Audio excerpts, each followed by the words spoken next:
2024년 6월 12일 수요일 돈다방 미쓰리 시작하겠습니다. 자, 오늘은요. 시황이란 무엇인가에 대한 이야기를 좀 심도 있게 해보고자 합니다.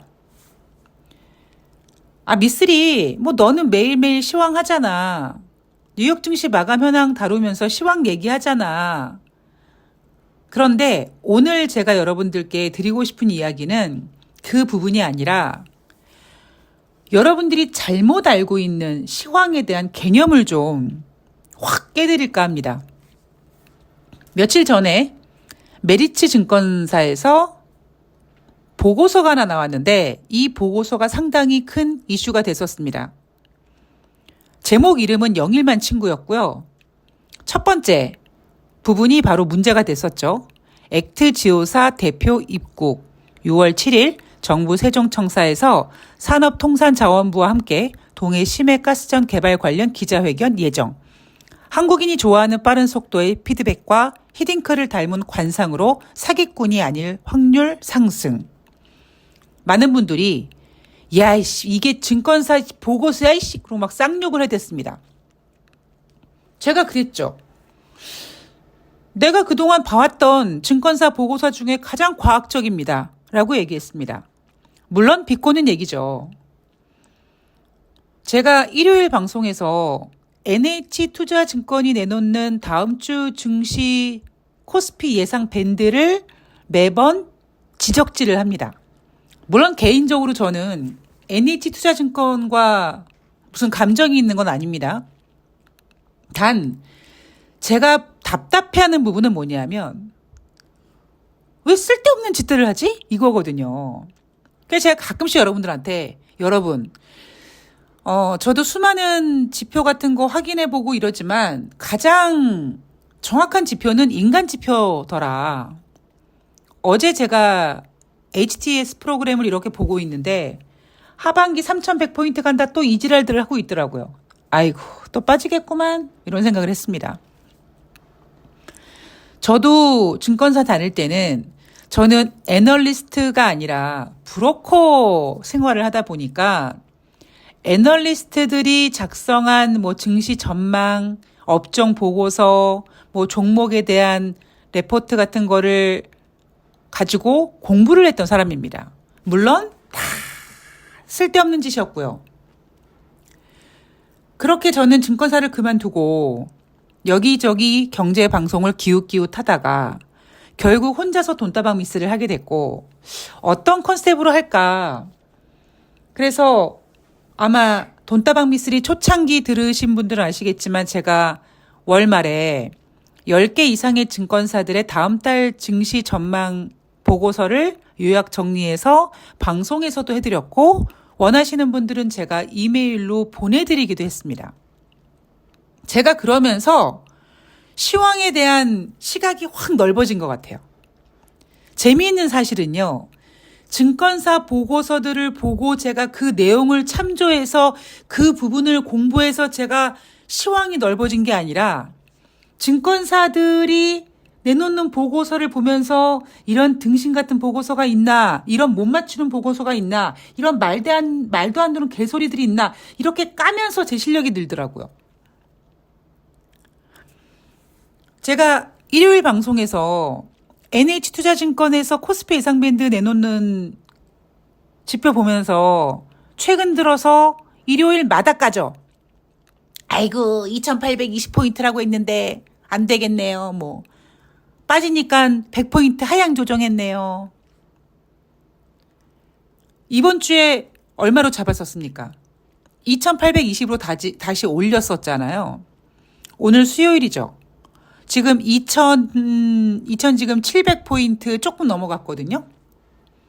이번 주 안에 2820포인트 될까요? 안 될 겁니다. 어제 에피소드에 댓글에 어떤 분께서 이런 글을 올려주셨어요. 미쓰리 그러면 이제 하방은 접는 건가요? 라는 댓글에 제가 글쎄요 라고 댓글을 달아드렸습니다. 시황이란 여러분 오르고 내리고가 중요한 게 아니라니까요. 여러분들이 여러분들의 돈을 투자해서 여러분들이 플레이어로 뛰고 있는 이 주식시장의 질이 고질인지 저질인지 중질인지 키싱구라미가 놀 수 있는 일급수인지 똥이 둥둥 뛰어다니는 똥물인지를 정확히 알고 계시는 게 정확한 시황을 아는 거라고 전 생각을 합니다. 코스피가 오르고 내리고는 중요하지 않아요. 제가 여러분 재작년 연말에 2023년도 코스피 전망을 어떻게 드렸습니까? 그 당시만 하더라도 대부분 특히 이 시사하시는 분들이 뭐 윤석열 때문에 뭐 2000이 깨진다 뭐 난리가 났었죠. 그때 제가 침착하게 윤석열 따위가 대한민국 코스피 2000 깨지 못한다. 그리고 2800 당분간 어렵다. 대신 그 중간 어디선가 매매가 쭉 이루어질 것이다. 근데 포인트는 만약에 개인들이 뛰어들면 주식시장이 좀 지저분해질 것이다. 이런 어떤 시황의 질에 대한 이야기를 해드렸습니다. 자, 2023년도 주식시장 쭉 보낸 다음에 1년을 지나고 나니까 미쓰리가 얘기했던 2800포인트 못 갔고요. 일부 전문가들이 걱정했던 2000포인트 깨지도 못했습니다. 그냥 그 언저리 어디선가 미쓰리 예상대로 맞았어요. 단 아쉽게도 미쓰리가 가장 최악의 시나리오, 개인들이 뛰어들면 안 되는데 뛰어드는 장이 되다 보니까 제가 작년에 돈을 벌지 못했다. 이런 얘기를 해드렸습니다. 자, 올해는 어떤가요? 올해 지금 우리가 2024년 반을 보내고 있어요. 제가 작년 연말에 올해 주식시장은 세력들이 졸라 판칠 것이다. 그러니까 개인들이 매매하기 상당히 힘든 장이 될 것이다. 라는 이야기를 해드렸습니다. 그리고 하방을 열어놓고 있다. 라는 얘기를 했습니다. 여러분들 중에서 미쓰리 지금 상반기가 이렇게 지나가고 있는데 괜찮은데 빠져? 라고 하시는 분들한테 여러분 한 방에 가요. 아니 다 경험해 보셨잖아요. 뭐 2008년도 금융위기, 뭐 9.11 테러, 코로나. 여러분 코로나 때 어땠습니까? 그냥 2000포인트 바로 깨버렸어요. 주식은요. 악재가 나오면 중력의 법칙이 굉장히 강력하게 적용이 돼서 확 밀어냅니다. 제일 불쾌한 게 뭐냐면요. 가랑비에 옷 젖듯이 질질질질질질 기는 게 제일 지저분한 거고요. 오히려 화끈한 악재가 나와서 확 빼는 게 좋아요. 저는 오히려 후자를 더 원합니다. 물론 단기적으로 충격파가 있겠지만 빠른 회복이 가능해요. 근데 지금 보는 느낌은 요거 계속 질질 빼네. 약간 이런 느낌은 들지만 아직까지 모릅니다. 근데 아직까지 저는 하방을 열어놓고 있고요. 자, 시황이란 오른다 내린다가 중요한 게 아니라 지금 어떤 분위기인지 제가 유동성 장세가 아닙니다라는 이야기를 해드리고 있죠. 그러다 보니까 어떤 악재가 나오면 굉장히 취약할 수밖에 없다는 이야기를 해드렸습니다. 하다 제가 뭐라고 했습니까? 대한민국 주식시장은 저질이다, 질질이다. 맞잖아요. 지금 전 세계 중에서 지금 대한민국이 가장 이러고 죽쓰고 있잖아요. 왜? 시장 자체가 저질이거든요. 그러니까 오르고 내리고의 문제가 아니라 지금 시장의 포인트가 중요한 건데 저는 여전히 하방을 열어놨단 말이에요. 그리고 올해 금리 인하 가능성도 열어놨어요. 미쓰리가 매일매일 똑같은 얘기를 해서 지루함을 느끼실 수 있지만 그만큼 저는 시황을 바꾸지 않습니다. 그러다 보니까 결과적으로 시황이 정확성을 보여주는 거예요. 제가 올해 3월 달에 금리 인하 가능성에 대해서 제시를 했죠. 물론 틀렸습니다. 근데 상상 임신처럼 꿈꿔왔던 금리 인하를 했던 그들, 투자자들. 점도표 보고 올해 3번의 금리 인하를 예상했는데 금리 인하를 기대하다 6번에서 7번까지 꿈꾸게 됐고 6번에서 7번까지 꿈꾸다 보니 1년에 8번이는 FOMC 회의에서 그럼 첫 번째 금리 인하는 3월 달에 해야 돼. 이렇게 3월 달 금리 인하를 기대했던 게 시장 전문가들이고 저는 그런 마인드가 아니었던 거죠. 3월달 금리 인하에 대한 생각은 했습니다만 완전히 보는 관점이 달라진 거예요. 제가 지금 시장을 보는 분위기인 건 거죠. 몇 번을 여러분들한테 강조를 했습니다만 2019년도 연초에 미국의 10년물 기준금리가 3%에 육박 한 해 만에 했습니다. 지금과 분위기가 흡사했어요, 올해. 근데 지금은 10년물 미국의 국채 금리가 그때보다 훨씬 더 높아져 있고요. 경제 지표는 더 훨씬 많이 훼손되어 있습니다. 그런데 2019년도에 원래 미국 연준은 한 번에서 두 번 금리 인상을 할 생각이었는데 미쓰리가 금리 인하할 거려 하는 바람에 금리 인하가 됐어요. 올해 여전히 금리 인하 가능성 저는 열어놨고요. 하방 열어놨습니다. 이 두 가지가 저는 일치해요. 이렇게 지지부진 하다가 보면은요. 이런 식으로 계속 연말까지 가죠. 연준 금리 인하 못합니다. 당장 보세요. 6월 11일 화요일 뉴욕 증시 볼까요? 3대 지수가 혼조세로 마감을 했다. 자, 다우지수가 0.31% 하락, S&P 500이 0.27% 상승, 나스닥이 0.88% 상승해서 혼조세로 마감했는데 애플이 뭐 급등했다 이런 얘기 있었습니다. 지금 애플이 중요한 게 아니에요. 가장 중요한 포인트는 6월달 FOMC 1일차인데 올해 2회 이하의 금리 인하 횟수 예측된다. 원래는 3회였는데 2회로 예측될 경우 이거 이러다가 올해 금리 인하 못할 수도 있네 이런 우려감이 지금 커지고 있는 거고요.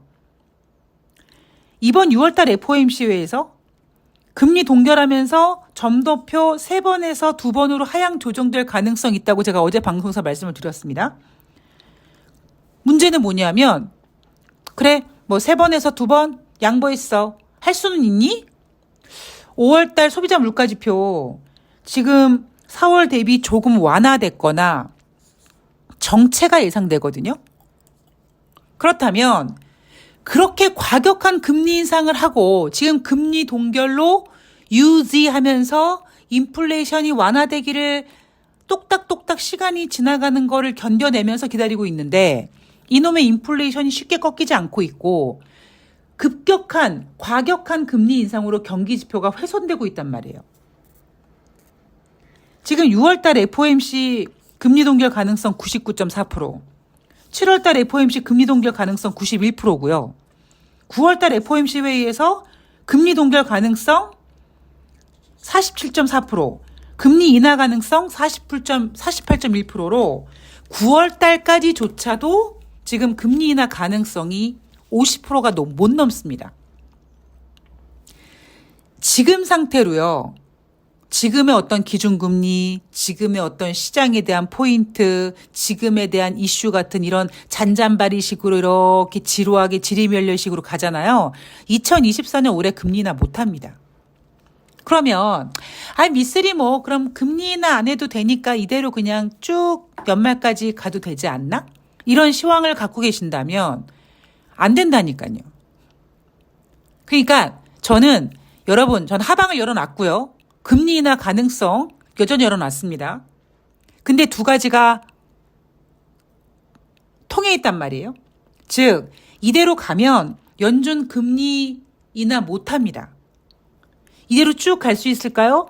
21세기 들어와서 가장 높은 수준의 지금 금리를 미국 국민들은 겪고 있고 캐나다나 유럽 같은 경우에는 이미 금리를 인하했습니다. 왜 인하했어요? 경제가 안 좋으니까 인하한 거예요. 제가 며칠 전 방송에서 말씀드렸죠? 아니 경제가 좋은데 금리 인하를 왜 해요? 그냥 금리 동결하면 되는 거지. 미국이 지금 금리를 동결하는 이유는 경제가 좋아서가 아니라 인플레이션이 안 잡혀서 그런 거고 경제 좋으면 여러분 그냥 경제가 그들 말대로 골디락스니 뭐 연착륙이니 하면 이 상태로 쭉 금리 동결로 가면 돼요. 근데 왜 자꾸 연준은 금리를 인하하고 싶어 할까요? 경제가 안 좋거든요. 근데 금리를 인하하자니 인플레이션 지표가 안 잡히거든요. 그러면 미쓰리가 지금 생각하고 있는 게 뭐냐? 금리 인하를 하게끔 만드는 어떤 악재가 나올 것이다. 그러면 미쓰리가 예상한 대로 하방 열어놨고 금리 인하 될 거고 이 두 가지가 모두 통한다니까요. 이대로 연말까지 가지는 못합니다. 저는 그건 확실하다고 봐요. 지금 제가 그 종목들이 어떤 느낌을 받냐면 제가 얼마 전에도 한번 말씀드렸는데 2008년도 9월 달에 금융위기가 터졌거든요. 근데 지금 한 2008년도 한 4월 달, 5월 달 그때 분위기가 납니다. 종목들 움직임에서. 그러니까 그렇다고 제가 뭐 여러분 이제 조만간 금융위기가 터질 거예요 이렇게 겁주는 게 아니에요. 어떤 악재가 터질진 전 모릅니다. 단 제가 다시 한번 말씀드리지만 오늘의 시장 포인트, 오늘 방송의 포인트는요. 시황이 단순히 오른다 내린다가 아니라 여러분들이 놀고 있는 이 주식시장의 질이 저질인지 아닌지 유동성 장세인지 아닌지를 정확히 알고 있는 게 그게 시황이라고요. 그래서 요즘 증권사들이 무슨 짓을 하냐면 하나금융투자증권 같은 경우는요. 다음 달 증시 전망에서 코스피 예상 밴드를 제시하지 않습니다. 옛날엔 막 보란 듯이 증권사들이 막 코스피 뭐 얼마 가네 막 이러거든요. 지금은 그렇게 못합니다. 왜요? 못 맞추거든. 무능력해서 못 맞추거든요. 그러니까 맨날 뭐 3천 가네 3,100 가네 그런 보고서 나올 때마다 죽쓰게 되고 맨날 거꾸로 가고 하니까 의미 없구나. 괜히 욕먹지 말자. 그래서 코스피 예상밴드를 제시하지 않는 증권사들이 나타나기 시작합니다. 그러니까 저는 그런 거 별로 의미 두지 않잖아요. 제가 여러분 3,000포인트 안 갑니다. 뭐 2,800포인트 어렵습니다. 이렇게 얘기하는 약간 뭉퉁스럽게 얘기하는 거는 여러분 2,800 안 갈 거예요. 2,800 넘어갈 거예요. 라고 얘기해서 괜히 여러분들 머릿속에 2,800포인트의 그림을 그려줄 필요가 없다라는 거예요. 2,800포인트보다 더 중요한 거. 2,000이 깨진다 안 깨진다보다 더 중요한 게 뭐냐면 지금 주식시장이 저질인지 아닌지가 더 중요하다고요. 자, 그리고 제가 오늘 답변해드리기로 한 내용 또 하나 있었죠. 미쓰리가 예전부터 방송에서 뭐 집을 산다고 했는데 뭐 언제 산다고 했는데 뭐 과연 어떤 생각을 갖고 있느냐. 정확한 내용은 이거죠. 제가 여러분들께 뭐라고 했냐면 내 나이 50이 되면 집을 살 것이다. 왜냐하면 물론 100세 시대라고 해서 제가 100살까지 살 수 있을 거라는 장담은 못합니다만 그래도 어쨌든 반평생이라는 시간을 이제 살았고 집 없이 살았고 이제 50 이상 되면 이제 내 집 마련을 좀 해야 될 것 같다. 뭐 그런 개인적인 꿈이 있었습니다. 근데 이게 약간 뭔가 이게 뭔가 조합을 맞는다고 해야 될까요? 그러니까 이게 일본 말인데 쓰면 안 되는데 하여튼 여러분 확 느낌이 오게 약간 아다리가 맞게 그냥 왠지 내 나이가 50이 되면 그냥 뭔가 이렇게 부동산 버블도 땡겨질 것 같고 이제 그 당시 이제 그 레고랜드 사태도 터지고 해가지고 50에 내가 집을 살 수 있을까? 물론 못 사요. 돈이 없어서. 뭐 대출 끼고 살면 살 수 있을지 모르겠습니다만 지금 이자가 높은데 이게 쉽지 않거든요. 그리고 너무 집값이 비싸잖아요. 여하튼 원래 스토리대로라면 저는 올해 집을 샀어야죠. 그죠? 근데 뭐 인생을 살다 보면 뜻대로 안 되잖아요. 제가 여러 번 방송에서 말씀드리지만 저는 사실 작년에 제가 돈을 되게 많이 벌 줄 알았거든요. 그리고 1월달, 2월달 워낙 잘 됐었고. 근데 작년 같은 경우는 정말 예상치 못했던 주식시장 같은 경우에는 개인들이 뛰어들어서 제가 매매를 제대로 못했고 거기에다가 이제 행운이가 아프고 행운이 무지개다리 건너가면서 제가 정말 많은 돈을 쏟아붓고 이러면서 오히려 작년은 정말 저에게는 마이너스 해였습니다. 원래대로라면 50에 돈을 벌어서 목돈 좀 쥐고 흔들면서 집을 사내 만에 까불 텐데 작년에 그러지 못했거든요. 그러니까 생각은 계속 하고 있습니다만 생각대로 되는 게 인생이 아니잖아요. 단 제가 드리고 싶은 말씀은 아직까지 부동산은 터지지 않았어요. 그러니까 저에게 그 질문을 해주신 분의 의도는 이런 거죠. 미쓰리 계속 집값이 올라간다고 하는데 안 돼요. 예, 계속 올라가지 않습니다. 여러분 생각해 보세요. 좋을 때는 계속 좋을 것 같죠? 금융위기 직전에 얼마나 좋았게요. 그때 제가 가장 많이 들었던 소리가 뭔지 아십니까? 그때 제가 대신증권에 근무했을 때인데, 아유, 주식을 이렇게 사는데, 아유, 이거 언제까지 가? 아유, 자꾸 오르네? 이런 얘기였습니다. 그런 얘기 나오다가 이제 다들 골로 갔죠. 주식시장은 오르막길 내리막길 인생사와 똑같다고 계속 오를 수 있는 건 아니고요. 예. 이대로 계속 집값이 올라갈까요? 천만의 말씀입니다. 이렇게 가다 다시 집값이 자산시장이 확 꺼지는 시기가 올 거예요. 와야 되고 올 겁니다. 언제가 될지가 가장 중요한 거고 얼마나 우리가 대응을 잘하는 게 중요한 거지 반드시 옵니다. 그게 저는 레고랜드 사태 이후로 이제 올해 정도가 되지 않을까라고 봤는데 총선도 있다 보니까 여러분 윤석열이 지금 뭐 하고 있습니까? 미국과 우리나라와야 금리가 지금 2% 차이라니까요. 미국이 금리를 인상할 때 대한민국 금리 인상 못했잖아요. 왜? 부동산 시장 건설주들 살리려고 건설사들 살리려고. 근데 그거를 언제까지 꾹꾹 누르겠습니까? 안 된다고요. 여러분 카드 돌려막기 해보신 분들 아실 거고 뭔가를 어떤 일이 터졌을 때 그거를 막 방어하려고 막 이렇게 기를 쓰셨던 경험이 있으신 분들 아시겠지만 한계라는 게 있습니다. 특히 돈은 더 심하고요. 이대로 여러분 막 대한민국만 얘기하면 이 상태에서 막 그냥 이렇게 하다가 어느 날 갑자기 막 경제가 막 회복되네 좋아지네 이럴까요? 그렇지 않을걸요? 그거는 인생이나 주식이나 똑같은 진리라고 생각합니다. 이대로 절대 회복이 될 수가 없어요. 뭔가 꺾고 들어가야 돼요. 그걸 저는 주식시장에서는 물갈이란 얘기를 하죠. 물갈이 시간은 반드시 올 거고요. 그게 언제 올지 제가 지금 째리고 있는 겁니다. 그래서 앞으로 집이 더 올라갈 것 같아요 라는 불안감이 휩싸이실 필요가 없어요. 다시 말씀드리지만 2008년도에 엄청났습니다.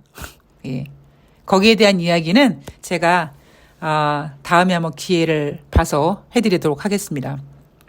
요즘 의도치 않게 제가 다이어트를 합니다. 예. 제 의사는 아니에요. 근데 어떻게 다이어트를 계속 하고 있어요. 그러다 보니까 제가 주식 공부하면서 이 쇄골에서 이 갈비뼈 있는 데까지가 좀 이렇게 그 근육들이 하루에 막 14시간, 15시간씩 모니터 앞에서 미친 지랄을 하고 있다 보니까 갈비뼈를 이렇게 감싸가지고 시멘트처럼 굳어버렸대요. 그래서 술을 마시면 다음날 숙취가 저는 가슴뼈로 오고 다이어트를 하고 살이 빠지면 이게 버티는 힘이 부족하니까 막 등이 너무 아파가지고 좀 잠을 못 자고 막 이럽니다. 근데 여하튼 제가 의도치 않게 살이 빠지면서 이제 조만간 이제 라이브로 여러분들과 실시간 소통하면서 진짜 돈에 대한 이야기, 주식에 대한 이야기, 시황에 대한 이야기를 좀 제대로 한번 해볼까 하니까 여러분들 조금만 야씨 너 언제 할 거야 라고 화내지 마시고요. 조금만 더 기다려 주셨으면 감사하겠습니다. 자, 저는 오늘 방송은 마칠 거고요. 내일 제가 새날 나가는 날이니까 내일은 방송을 하루 쉬도록 하겠습니다. 내일 FOMC 회의 결과가 나오는 날이어서 중요하긴 한데 새날도 중요하니까 제가 잘 정리했다가 금요일 방송에서 제가 목요일 방송까지 잘 전달해 드리도록 하겠습니다. 이해해 주실 거죠? 네, 좋아요 눌러주시고요. 저는 내일 4시에 새날에서 뵙도록 하겠습니다. 고맙습니다.